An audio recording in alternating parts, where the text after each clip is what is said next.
FAIRtax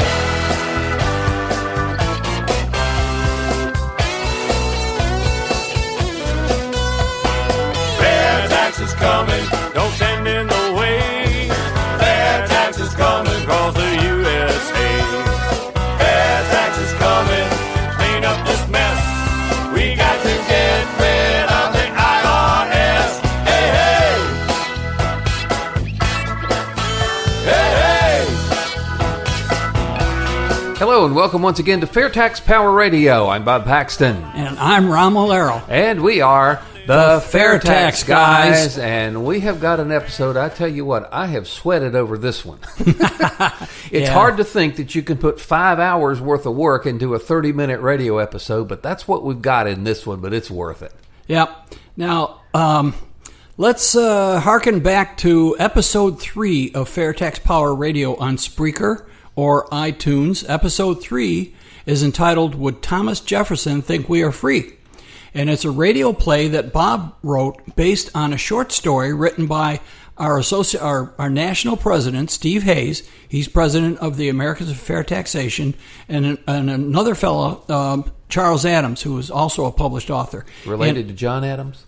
That could be. Hey, stranger things have happened. Anyways, over 20 years ago, they wrote a short story, and the scenario was, and if you haven't listened to program 3, I strongly recommend that you go back and listen to that one. The short story, the scenario was, there's this taxpayer, George Morgan. It's April 13th. He's struggling to get his taxes done because they're due in 2 days. And there's a knock at the door, and lo and behold, it's Thomas Jefferson. And without giving everything away, so he invites him in. Of course, wouldn't you? If Yes. Thomas Jefferson showed up at your front door. Yeah, I think I would. I'd like to talk to him. Yeah, and he goes, well, anyways, obviously, He Mr. ends up Jefferson being not real happy with what's going on in the country. Let's just put it that way. So when Mr. Morgan had to explain the tax code, the IRS, well, let's say that Mr. Jefferson was truly concerned about the direction of the country. So that's been a popular episode on FAIRtax Power Radio, very popular. So I got to thinking, all right, let's fast forward 5 years, assuming that the fair tax had passed, and exactly 5 years, April 13th, 2020, Thomas Jefferson shows up at Mr. Morgan's house again. What would it look like after the fair tax had already passed?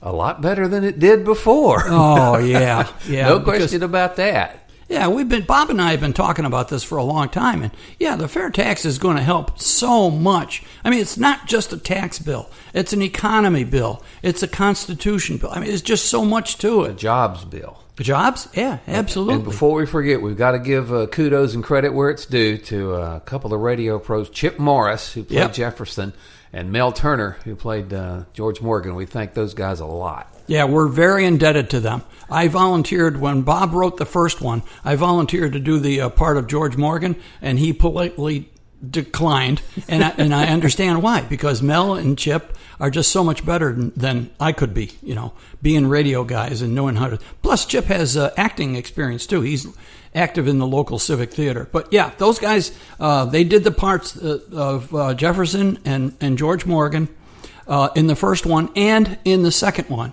And the second one is what we present to you today. Thomas Jefferson, The Return. Actually, I'm not sure what I'm going to call it, but the scenario is 5 years later, exactly 5 years later, the fair tax has already passed.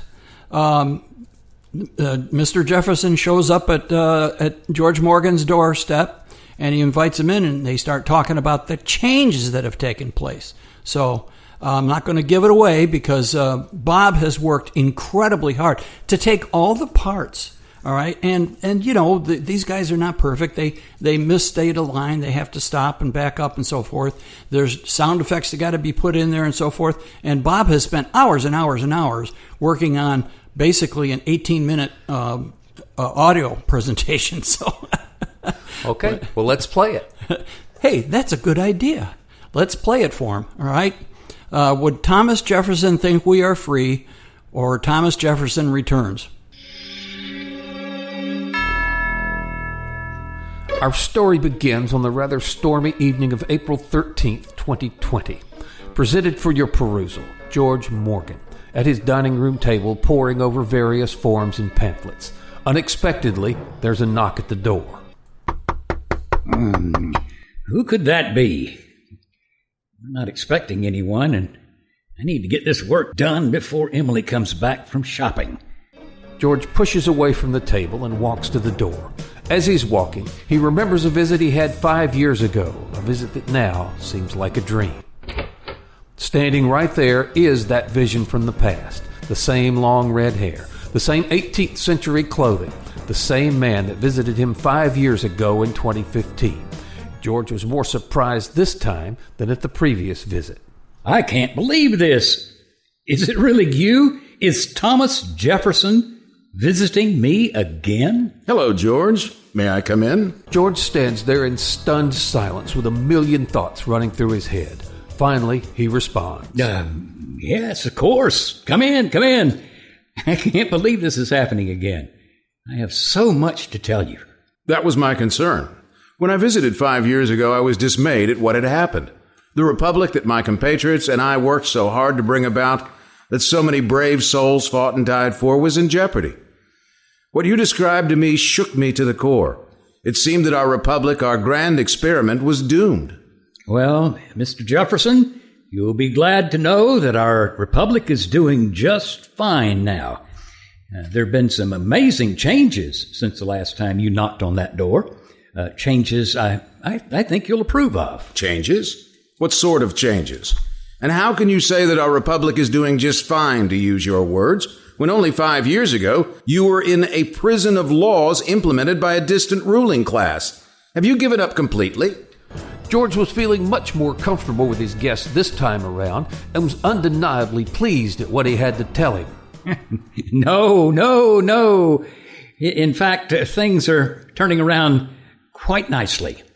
Let me explain. When you were here before, I started thinking about what you said. I realized you were right about us being in prison. I remembered that you wrote in the Declaration of Independence about life, liberty, and the pursuit of happiness.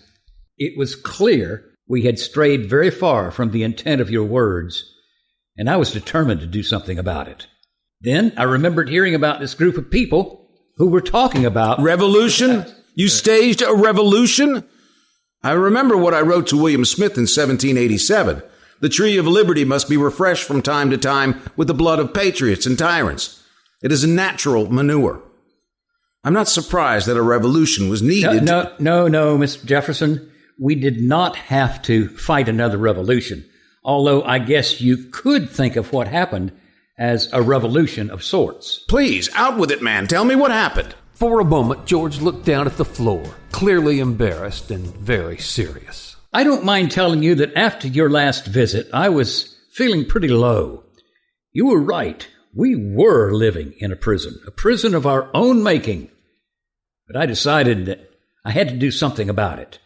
When I learned about the FAIRtax and read the information on their website... Well, that's going to take some explaining. But let's just say I found a place where I could learn about the FAIRtax and talk to others about it. I also read a book about it. And then I noticed in the newspaper they were having meetings right here in town. George invited Mr. Jefferson to sit down in the living room where they could carry on their conversation in a more comfortable setting. Well, just what is this FAIRtax? I don't see how any income tax can be considered fair.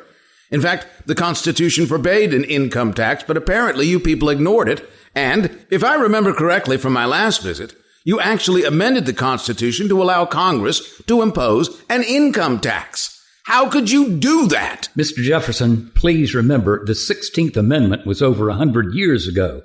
My generation didn't do it. But when I learned how much damage it was doing to our country, I was determined to do something about it. I decided that helping with the FAIRtax was the best thing for me to do. Again, what is this FAIRtax? Okay, the FAIRtax is a consumption tax. It replaced the income tax. The federal income tax is completely gone, and we repealed the 16th Amendment so Congress can never tax our income again. Mr. Jefferson's demeanor visibly changed. He was now very interested in hearing more about this fair tax. You repealed the income tax amendment. Well, that must have been very difficult. We purposely wrote the Constitution so that changing it was not easy. How did you accomplish that? Well, the IRS made it easy. You remember what I told you about the IRS 5 years ago? Yes, I do. And according to what you told me, it was bureaucracy that routinely violated the Bill of Rights. Well, the IRS got completely out of control and was actually ruining people's lives. They were corrupt and incompetent. It got so bad that the people insisted Congress do something about it. And they did. They impeached the IRS commissioner. George, impeaching a bureaucrat is hardly a revolution. No, that was only the beginning. Maybe Congress thought that would shut us up, but instead it gave us hope. Hope that we could actually make a real change. Hope that Congress would actually listen to the people. Well, I would hope so. After all, we did create a government of the people, by the people, and for the people, did we not? Indeed, you did. And millions of Americans realized how important our founding documents are, both the Declaration of Independence and the Constitution. By the way, according to the history books, you wrote the Declaration almost single-handedly. Thank you for that. But back to what I was saying. We realized that allowing Congress to tax our income was a huge mistake. Tax your income. They were taxing your hard work, your efforts to support your families. They were taxing the very thing that makes a society successful. But you said that now you have a consumption tax. How do you collect this consumption tax? How do you tax what you consume? George delved into the details of the fair tax, that it was collected only on the final retail sale to the consumer, and it eliminated all taxes on income for both individuals and businesses. He explained that it is simply a sales tax, collected on the sale of services and new products, not used products.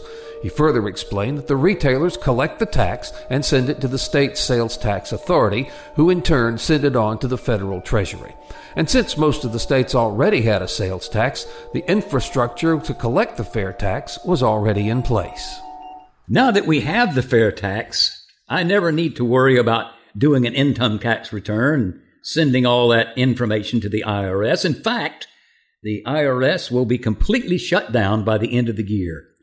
And right now, it's only allowed to work on income taxes that were owed up to the time that the fair tax went into effect on January 1st of 2018. We just aren't bothered by them anymore. And that's a pretty good feeling. George, I'm so pleased that your fellow citizens saw fit to rid themselves of the income tax. Amending the Constitution to allow an income tax was a gargantuan mistake, which, from what you've told me, required more than 100 years to correct. But you say now this sales tax, what you call the fair tax, is collected by the merchants and sent to the state taxing authority and then on to the federal treasury? How is this accomplished? By the way, how many states are in the country at this time? Well, Mr. Jefferson, I believe that during your time, we had about 20 states. 25, actually. Oh, okay, 25. You'll be pleased to know that we now have 50 states. The contiguous 48 states are bordered by the Atlantic, the Pacific, Canada, and Mexico. And then we have Alaska and Hawaii. By the way, your Louisiana purchase was a great idea. 50 states. This is wonderful. But that must be many millions of people. Again, how do you collect this fair tax from so many people? Also, where is YE? Yeah, it is a lot of people. I think we have about 320 million right now. But don't worry, keeping track of the sales tax is easy. It's done by computers. Computers. Oh, yes, those calculating machines you told me about 5 years ago. I remember. Yep. We now have whole networks of these machines that talk to each other and work together. Keeping track of taxes collected is just one of the many things these machines do for us. These computers are programmed, or they are instructed by people to collect these numbers and send them to the right places. But if these computers collect all your information, that sounds as bad as the IRS thing you told me about. No. That's actually the beauty of this system. The computers only collect numbers. They don't collect any personal information about anyone. Each sale is anonymous. No one cares who's paying the tax as long as it's paid. Pretty great, huh? Okay, if you say so. But it is still rather hard for me to imagine how these computers work. Well, truth be told, a lot of people these days know how to use a computer, but very few really know how they actually work. The important thing is they do work, and they make our lives a lot easier. One of the things they do really well is keep track of numbers for things like collecting this FAIRtax. Well, it sounds like something we could have used back in 1789. Mr. Jefferson, our conversation has made me realize that we have a great many tools and capabilities that just didn't exist in your time. People have been busy inventing things ever since you signed the Declaration. That part about life, liberty, and the pursuit of happiness. Well, people have been pursuing a lot more than happiness. They've been pursuing all kinds of inventions. As I talk to you, I realize that many things that we take for granted now were only dreams in your time. Mr. Jefferson is lost in thought for a moment. The pursuit of happiness. You know, some of my compatriots wanted to phrase that as the pursuit of property, but the idea was much bigger than property and belongings. It was the pursuit of dreams, of new theories, new ways to bring in goods to market. It's a pursuit of new ideas. Americans have been free to think big, to try new things, to take risks. Sometimes we fail, but continue to pursue what you called happiness. And ever since we passed the FAIRtax, there's been a lot of pursuing going on. The economy's booming. There is a new industrial park that's going to be built across town. Industrial park? Yes, sir. It will contain new factories, big buildings where people make things. More people will have jobs and be able to provide for their families. And those families will spend more money, which helps other businesses grow. More business and more consumption. One thing puzzles me, George. When you asked me, and I noticed that your table was covered with forms and papers. If this FAIRtax is so simple, why do you need to fill out all these forms? Oh, those aren't tax forms. Those are vacation brochures and travel pamphlets. We found that we have more disposable cash, and Emily and I want to travel someplace we haven't been before. Well, I can tell you I loved my time in France and other parts of Europe. Well, that's a possibility. The thing is, it's not just my wife and me. Americans are generally doing much better these last few years. Many American companies have moved overseas to escape the old tax system. They've come back to America. Many companies previously based in foreign countries have come here. More new houses are being built. Cities and towns are growing. New roads are being built. More business means more travel and more jobs. George was extremely proud to report to Mr. Jefferson all of this wonderful progress. Well, this all sounds too good to be true. And what of Congress? Are they trying to complicate this new tax code? By the way, with this large population that you told me about, there must be hundreds and hundreds of congressmen by now. We have 435 congressmen and women in the House, and of course, 100 senators. Yes, it's a large legislative body. But here's the beauty of the FAIRtax. It's so simple, the only thing Congress can do is change the rate. With the old tax code, Congress was messing around with it all the time. They'd use the tax code to pit one group against another. They'd use the IRS to harass their political enemies. But all that's changed now. Men and women in Congress. Now, that is interesting. Yes, women got the right to vote with the 19th Amendment in 1919. And they've been getting elected to the House and the Senate for some time now. Did you mean to say that Congress is not making changes to this FAIRtax as they did with the income tax? That's right. That's right. As I said, the only thing Congress can do is change the rate of the sales tax. But if they do, they change it for everybody. They cannot play games with us anymore. George, it sounds like you have a government of the people, by the people, and for the people once again. George was really hitting his stride now. Well, I think we're a lot closer to it than we were before. Since Congress doesn't spend any time making the tax code more complicated, they can now spend their time making things better for everyone. People have been pretty upset with the waste and fraud that exists in the federal government. And people have been letting them know about it, too. A lot of congressmen and women who were there for many years have been losing elections. We have a number of new people in Congress that actually listen to the people. Well, when we wrote the Constitution, we assumed that the people would be keeping a close eye on the government and not let it get too big or too powerful. I'm glad to see things are beginning to swing back in that direction. I wish I could take you to Congress so you could tell them yourself. George, I must take my leave of you soon, but I am so grateful for the time that you have given me. I'm heartened by what you've been telling me about our country. It seems that people have changed the horrible course that the country was on 5 years ago when I last visited. As I said in a letter to Francis Gray in 1815, although a Republican government is slow to move, yet once in motion, its momentum becomes irresistible. As with a great ship, the people have changed its course away from the shoals of tyranny. You have escaped the prison of the income tax. I don't need to talk to your Congress. The people need to continue talking to Congress. Stay engaged. It is the truest method to keep your representatives honest. Never let them feel complacent. The people must be ever vigilant to ensure your government works for you. However, I am confident that liberty is on the rise in these United States of America. I only have one question, George. What is that, Mr. Jefferson? Just where is Hawaii? George and Mr. Jefferson continued talking at length. Both men were confident now that our republic was more secure than it was 5 years ago when Mr. Jefferson first visited. Mr. Jefferson warned George, though, to keep engaged with his legislators and to encourage all he knew to do the same.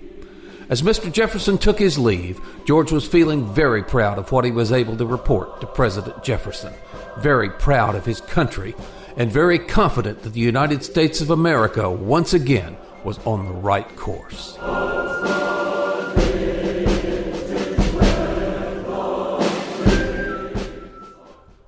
Oh, that was fun. It was work, but it was fun. It was. I mean, I'm going to take credit. I wrote the script, but then Bob and I got together and he made some improvements to it. He pointed out some sections that needed some changing, and I thought we came up with a pretty good script. And when I sent it to our association president, Steve Hayes, I thought he was going to come back with all kinds of suggestions. Well, Jefferson needs to do this, or you need to talk about. He said, "No, it's great. You know, it covers everything we want people to know about the fair tax after it passes." And so it was good. And when I sent it to Chip and Mel, they thought it was pretty good too. So I'm very pleased that it came out like that. I'm very pleased that Chip and Mel chose to join us for this and lend their talents to this. And I'm especially pleased for my radio partner here, Bob, with all his, not only his experience and his talent, but the hardware, the software, and everything, and all his time that went into this. So I'm really pleased that this could take place. Okay, of course, that story is fiction, but what the fair tax will do for the country is very, very real. Yeah. Yeah, it sure is. The job creation, the bringing companies back that have fled the current tax system, they come back. Companies that were based overseas come here. Jobs go. It's the best jobs bill you could ever imagine. Yeah. And you know what, Bob? That gives me an idea. Our next episode, we ought to talk about business. I think we can do that. Okay, but anyways, this episode, all right? Like I said, I thought these guys did a great job. But this is to bring out, as Bob and I have talked about on numerous occasions, the good things that are going to happen to the country when we pass the fair tax. A lot more than just simplifying the tax code. We talked a few weeks ago about the proposal for the tax reforms that came out of the House Ways and Means Committee. And that they will make things better. I mean, almost anything is better than what we have right now. Yeah. But is it the best system? They call it a better way, but it's not the best way, okay? Because it's still an income tax. You still got the IRS, and you still got the IRS running roughshod over people because Congress has given them the authority to ignore the Bill of Rights. And you've got history that says it may stay like it is for a while, but it'll devolve right back into what we've got now, and they'll have to do it all over again. Sure. Yeah. We need to chunk the whole thing, rip it out by the roots, and replace it with a fair tax. No, Bob is absolutely right. You can't fix this current tax system. And as we've seen over the last few years, you can't seem to change the culture in the IRS. They have been weaponized. And it doesn't make any difference what administration is in there, whether it's an R or a D. They always weaponize the IRS to go after their political enemies. That should not be possible. And with the fair tax, it won't be possible. Oh, yeah. There's so much good that happens when the IRS goes away. Isn't reformed, isn't streamlined, is chunked on the scrap heap of history, never to raise its ugly head again. Yep. All right. Well, we got to get into how folks can help make this happen. Well, to learn more about the fair tax than what Bob and I are telling, it's hard to believe they could learn more than what you and I are telling them, Bob. But anyways, if you want to learn more about the nuts and bolts of the fair tax, you go to FAIRtax.org. That's our national site. And most of the states also have a state site. You have to, look it up. But when you've learned quite a bit, enough about it, and you're convinced this is the way to go, the way you can help is go to bigsolution.org. bigsolution.org. That's because we have big problems and we need a big solution. This little rearrange the deck chairs on the Titanic solutions don't work. They never have. Yeah. We need something absolutely. big. Yep. So bigsolution.org, it's got 4 buttons there. You can go through them. Also scroll down because there's a list of things that the fair tax will improve.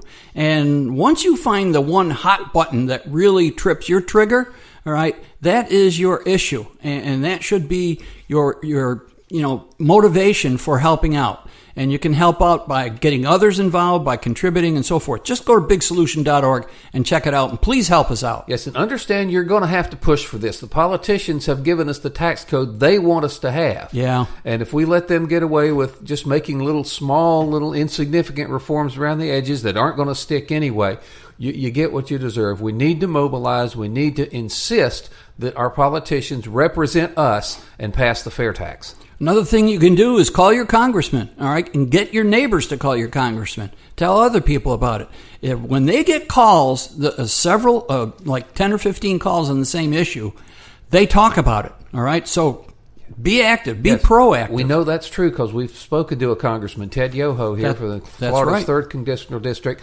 a really good, strong fair tax supporter. I wish we had, another 100 people in Congress like him. Another way to influence Congress is PopVox, POPVOX.com. That's a great website. It's completely independent of the fair tax. We have nothing to do with it, but you can look up any legislation that you feel passionate about. You can comment on it. I oppose it. I'm in favor of it, and you can say why. And your comments go to your congressman and both senators in your state. So the PopVox is and it's used by people in Congress, congressmen and their staffers. They look at PopVox to see what the trend is on particular legislation. So it's a great website. And we hit on this every week because it's because your wife would shoot you if you didn't. She's involved in doing this, the Fair Tax webinar. It's free and it's online.